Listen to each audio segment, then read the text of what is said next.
ধুৎ।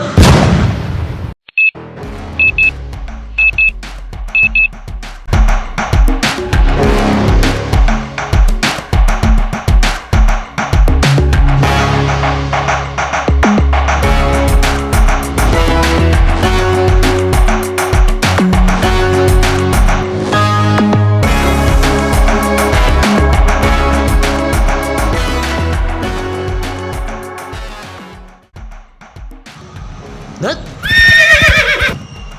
এখনো আসছে না, মুন্দি কয় গিরা ওদিকে সব খেয়ে ফেললো,